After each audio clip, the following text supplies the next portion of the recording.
आम्ही 3 वर्षापूर्वी सबसिडीवर ठिबक घेतली होती, पण त्याचं काही पेमेंट अजूनपर्यंत आम्हाला भेटलेलं नाही सबसिडीचं. आणि आता नव्याने ठिबक करायची आहे, तर मग ती कशी करावी, असा एक प्रश्न एका शेतकरी दादाने मला विचारला आहे.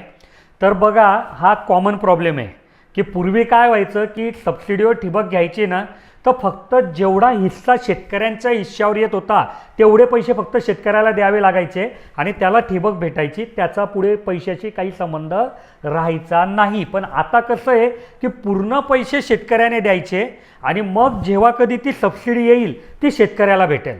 पण मग याच्यामध्ये आज प्रश्न असा निर्माण होतो की एवढे सर्व पैसे द्यायला आहे कुठे शेतकऱ्यांकडे. तर म्हणूनच आम्ही तुम्हाला परत सांगतो की सबसिडीच्या नांदी लागू नका.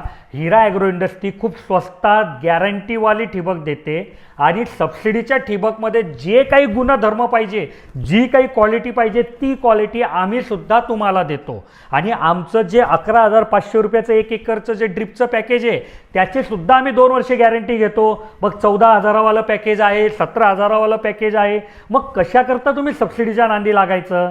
तर आता जो शेतकरी दादाचा प्रश्न आहे, मी त्यांना तेच सांगेल की बाबा, इथे आमच्या इंजिनियरचे नंबर दिले. हे इंजिनियर सकाळी 8 ते संध्याकाळी 6 वाजेपर्यंत उपलब्ध असतात.